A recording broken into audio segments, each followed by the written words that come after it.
Although DLC has certainly had its fair share of controversies over the years, which is probably still an understatement, I think we can all agree that when DLC goes right, it's because it brings something significant to the table. Whether that's new areas to explore or an exciting new quest line to follow which expands upon the main plot, these expansions are made with just as much quality and attention as the base game. However, there are some add-ons out there that are so substantial they could easily qualify as a standalone outing. I'm Jess from WhatCulture, and here are 10 video game DLCs that are secretly sequels. Number 10, Undead Nightmare, Red Dead Redemption. Although the phenomenal masterpiece that was Red Dead Redemption 2 never received any DLC, unfortunately, those who checked out the first game were treated to Undead Nightmare. Once again stepping into the cowboy boots of grizzled protagonist John Marston, this add-on spun an alternative narrative in which the Marston family's dreams of having a quiet life are interrupted when a zombie infection breaks out. The premise of cowboy zombies is a fantastic one, and Rockstar fully leaned into the concept with this DLC, but the expansion's far more than just an amusing gimmick. From its sizable storyline that brought back fan-favorite characters from the base game, a collection of new challenges to complete, and a handful of new undead horses to tame, Undead Nightmare gave fans a substantial amount of content to sink their teeth into. Throw in some multiplayer modes to that as well, and Undead Nightmare became the sequel that Red Dead Redemption fans didn't know they wanted. Well, until the sequel, but the sequel was actually a prequel. Anyway, number 9, The Knife of Dunwall and the Brigmore Witches, Dishonored. After saving the young Empress Emily Caldwin at the end of the first game, Dishonored 2 begins with Corvo and the now all-grown-up ruler being attacked by new antagonist Delilah Copperspoon, a dangerous witch who aims to take the throne for herself. Although Delilah seems to be a brand new addition to the Dishonored verse, those who played the 2-part DLC for the previous game will already be well acquainted with her. In these expansions, titled The Knife of Dunwall and the Brigmore Witches, respectively, players took on the role of Dowd, the antagonist from the first game. Taking place a few months after the events which set the first game in motion, the assassin embarks on his own parallel adventure when he's approached by the mysterious outsider to investigate Delilah. Totaling a combined 6 missions, these expansions are a bite-sized serving of more of Dishonored's wonderful stealth gameplay, with its selection of new abilities giving players more tools to experiment with. However, it's the significant plot revelations around Delilah's motives which make these so unmissable that they're kind of like essential sequels. Equipped with a better understanding of who Delilah is, Dishonored 2 becomes an even more enjoyable experience for fans. Number 8, Blood and Wine, The Witcher 3 Wild Hunt. The Witcher 3 Wild Hunt is a massive RPG that took players on an epic journey through its war-torn world as titular monster hunter Geralt, searching for his surrogate daughter Ciri. Fans were absolutely treated by CD Projekt Red as well, because while the Hearts of Stone DLC already added an arguably unmissable chapter to The Witcher 3, its impact is minuscule compared to what Blood and Wine accomplished. Taking players to the sunny lands of Toussaint, this outing saw Geralt become embroiled in the pursuit of a dangerous vampire. It was a grand odyssey that saw the gravelly-voiced protagonist participate in nightly tournaments, be transported to a fairy tale land, and slay fiendish monsters for coin. It also had a more light-hearted tone than the base game, and treated players to some of the game's silliest quests, with equine phantoms being a memorable standout. By taking everything that made the main game so amazing and taking everybody off to a brand new setting, Blood and Wine did such an impeccable job that it sort of feels like the Witcher 4 addendum to The Witcher 3, and it's a wonderful epilogue for Geralt's story. Number 7, The Delicious Last Course, Cuphead. A full 5 years after players experienced the punishing run-and-gun action of Cuphead, developer studio MDHR served up The Delicious Last Course. Although this expansion only included 6 main bosses, there was nevertheless more than enough highly polished content to satisfy the hunger that fans had for more Cuphead. Combining its tough but fair gameplay with the gorgeous animation style inspired by cartoons from the 1930s, The Delicious Last Course just gave fans more of what they wanted, and it was absolutely pitch perfect. More than just a handful of extra bosses to fight, the quality of this expansion was just as good, if not better, than anything players could have expected. While the bosses were appropriately tougher this time around, they were also some of the most memorable and impressively animated in the entire game. In addition to looking spectacular, the expansion likewise offered more ways to play, bringing new weapons and charms for players to use, and also, in what is probably the biggest change,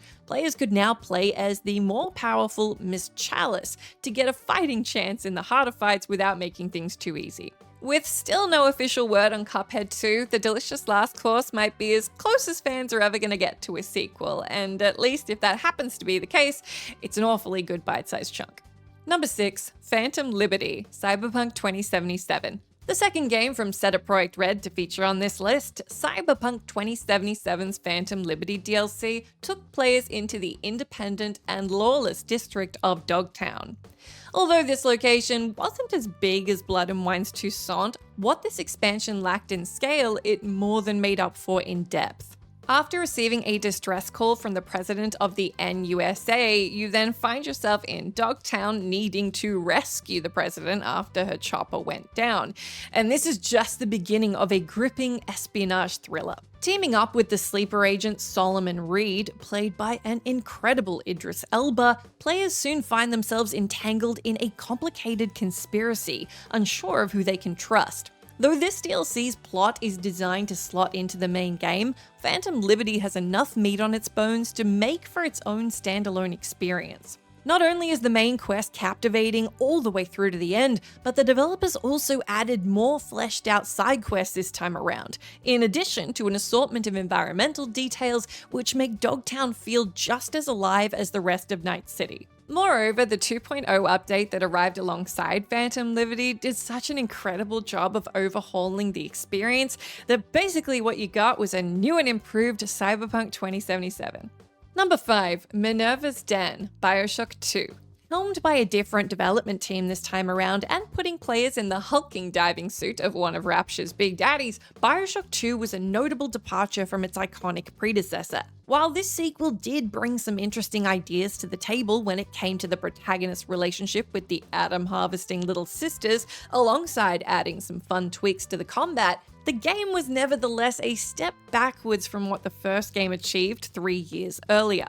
However, BioShock fans would get the sequel that they deserved and wanted when Minerva's Den arrived in 2011. Playing as another Big Daddy, this time named Subject Sigma, players once again returned to the underwater dystopia where they're tasked to retrieve a powerful supercomputer known as the Thinker by its creator. Although this DLC was small in scale, it succeeded in weaving a profound and deeply personal tale surrounding the computer's creator and their desire to use it to recreate the personality of his dead wife. Throw in a bombshell reveal that rivals BioShock's famous Would You Kindly twist, and Minerva's Den becomes a far better BioShock sequel than the base game ever was. It really is no wonder that this DLC is frequently on lists, including ours, of the best DLC packs ever made.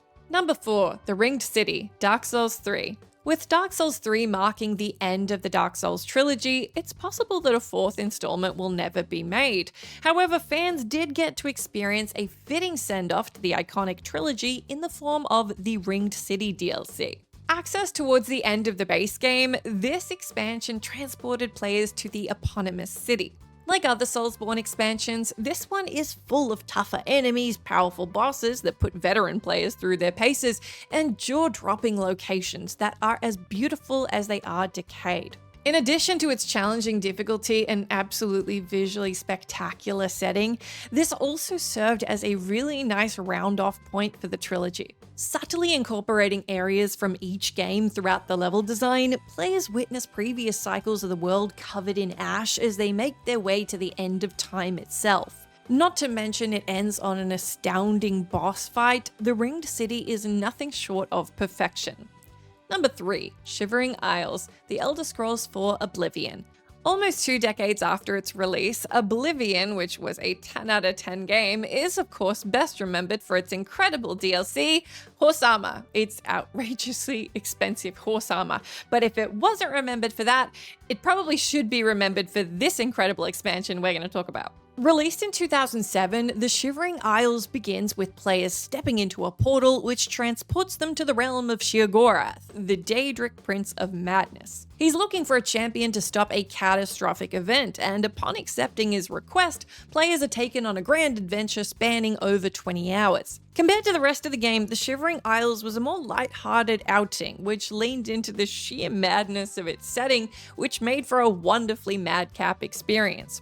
The environments were more colourful and fantastical, and there's a stark contrast between the primary areas of mania and dementia. With this expansion's insanity making for some of the most memorable quests in the game, and that's for Oblivion, which already has plenty of memorable quests, no experience of Oblivion is quite complete without playing the Shivering Isles.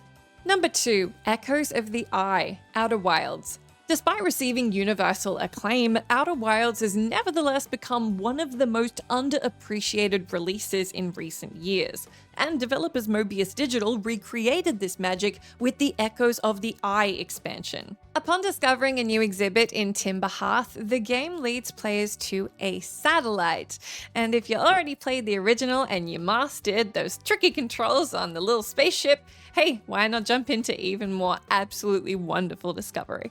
Upon further investigation, you'll find yourself exploring a new area hidden within the solar system while you uncover the secrets of the owl-like alien race who once called this place their home. Like the base game, exploration and puzzle solving are key to discovering this location's many secrets. Although the puzzles themselves are more challenging this time around, gradually piecing the answers together to unearth what happened is just as rewarding an experience as ever. The biggest change, though, is that Echoes of the Eye ups the ante of the little bits of horror that were in the base game to all-out horror as you try and avoid detection from the game's antagonists. And if you already found the original game scary enough when you were in that area where the sand kept going up and you're like, cool, I'm just gonna suffocate and die in the sand, whew, you're in for it with this one. Complete with a plotline which satisfyingly ties into the main game, Echoes of the Eye builds upon Outer Wilds in unexpected and remarkable ways. Number 1, Shadow of the Erd Tree, Elden Ring. When Elden Ring released back in 2022, From Software threw players into its most ambitious title yet, replete with things to discover, adventures, and of course, incredible challenges to overcome. 2 years later, the development team succeeded in making fans fall in love all over again with the Shadow of the Erd Tree DLC. From the moment the players stepped out of the cave at the start of the DLC to see the realm of shadows sprawl out in front of them, they knew they were in for an epic adventure. Despite the fact that we'd already heard game director Hidetaka Miyazaki tell us that the game map for the new DLC was going to be the same size as the starting area for the base game, we really couldn't be prepared for just how big this thing was going to actually be. Given it takes about half the length of the full game to complete, players can lose themselves for hours exploring off the beaten path in order to uncover large optional areas and the imposing bosses that await there. With the new Scardo Tree blessing system putting the most overpowered builds on an even playfield, alongside lore bombshells that changed how fans understood the world, this expansion is the closest that players will ever get to seeing a proper Elden Ring sequel.